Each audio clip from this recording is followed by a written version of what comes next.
what better time to roll your futures out, especially because they're expiring to cash on Friday. Pete, if you haven't yet, go roll your futures right now in the small exchange. No more Qs. Let's get you into some Us here. Yeah, you're already in Us in the oil. Let's move it all. Yeah, absolutely. And so what you're used to seeing for the last couple of weeks here is August futures codes, SM75 Q21, S10Y Q21, SPRE Q21. That is no longer, because guess what, Pete? Q means August, 21 means 2021, and August is about to be over. So why would we be trading futures that are in the past? Wouldn't make any sense. But futures, to fulfill their name's calling, have to have future expirations, and thus we have to roll so that you can see efficiency, like trading a $7,500 stock product, $7,500 worth of stocks, Pete, for just $750. That's only 10% you have to put up. You can't get that in stocks. Yes, stocks don't have expirations, but you have to put up a lot more money to trade them, make scalping and short-term trades and even long-term trades less efficient, less good returns. And then also talk about going straight to a yield market. I don't think there's even an ETF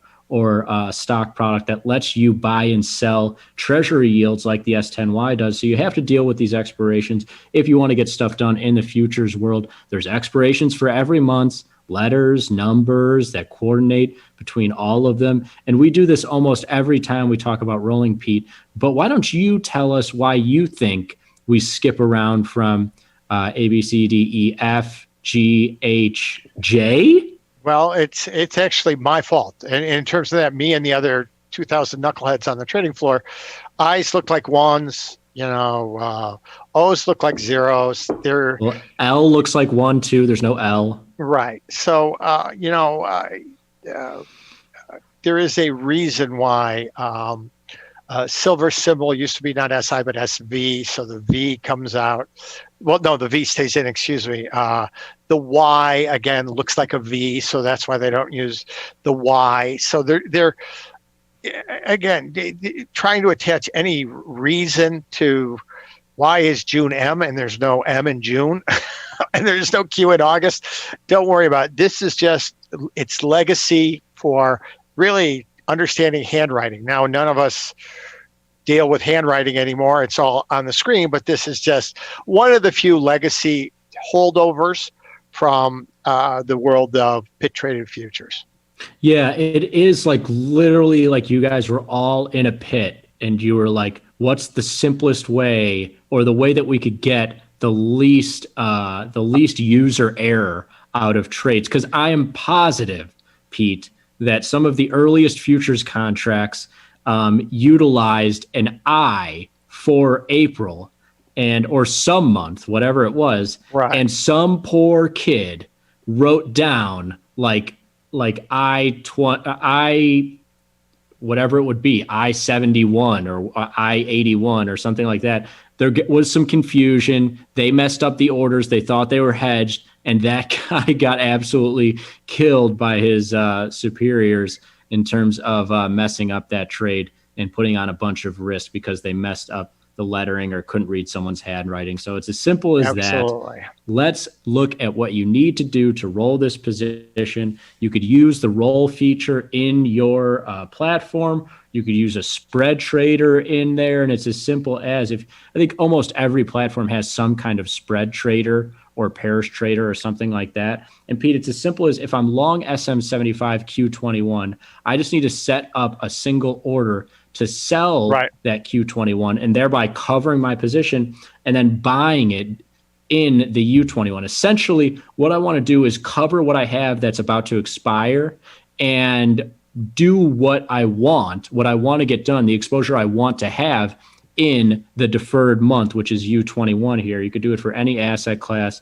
And, we talk about how at the end of the day, it's not the biggest deal if you don't roll your futures because, well, at least at the small exchange, because they settle to cash. It's very clean. Like if I bought those 150s in S2Y, Pete, and they're trading at 250, then I just get $100, but I lose out on that exposure, right? And that can be a big deal at the end of the day to, I bought 150s, they settled at 2. I get my $50, which is easy and clean and nice, but now I'm not long those 2-year yields. What if they take off in the next couple of days or weeks? Absolutely. And you know what? It's really as simple as that. This is the way we take advantage of all the positives of futures: the capital efficiency, the ease of access, the neutral security, meaning you can buy as easily, you could sell as easily as buy. This is the one thing, you know, everything comes with a little bit of a trade-off in the world of products. So we maintain our indifference, but we realize that this is the trade-off. We have to do this one mechanical step to get all the benefits. In my mind, the trade-off is, there's no question as to the trade-off. The maintenance aspect, small, is made much easier by just, if you don't do anything, it just expires to cash, and you get a realized gain or loss in your position. Nothing happens. You just lose your exposure, as you said, Frankie. Yeah. If it expires on Friday, can you put it back on Monday? Sure. But the easier way to do it is just to roll it and stay mechanical. And the most important part is stay where the liquidity is. And that's going to be in September, not August. We always want to stay where liquidity is. Absolutely. And further to that point of like, it's not the biggest deal, but it is kind of a big deal, especially given the fact that like we have markets like S2Y and S420, markets that are small. I mean, we are the small exchange. So these are both markets that are under $1,000 in product size. That's why we love creating these products that are made. They have the leverage of futures, but at small sizes that don't really scare people away or make you lose sleep at night. But they still move large percentage terms. So if I'm accumulating S420s, I want to buy these pot stocks as they descend, looking for another pop like we saw earlier in the year. And I buy some 1050s and I buy some 10 quarters and I buy some 10s and some 980s and so on. And I do that all in August, Pete, and then it expires, and then I don't really notice next week or what have you. This is a market in S420 and S2Y as well that could jump by 10% in a day, could jump by 15% in a day there. And if you miss that, you're going to be really annoyed at yourself for not having. Isn't that the truth? For not having taken that 10 to 20 seconds of rolling this market. Because if I bought those 10s, the market goes out this week at 950, then I just lose my $50 and that's fine. It's very clean and very sophisticated in that manner. But next week, if the market gets back to 10 and a quarter or 1050 and I don't have that, well, now I lost that $50 and I missed the $75 bounce and I've locked in a loss. Now the market doesn't need to just get back to 10 for me to make my $50 back. It needs to get back to 1050 or 1075 or wherever I end up buying it next week if I miss it. So not the end of the world, but extending duration is essential, especially for these markets that you've stacked up exposure in. You want to keep that exposure going, even if the small exchange does make it easy, the easiest of any futures exchange to let those futures go to expiration. Absolutely. It's a great summation. And so housekeeping 101 taken care of.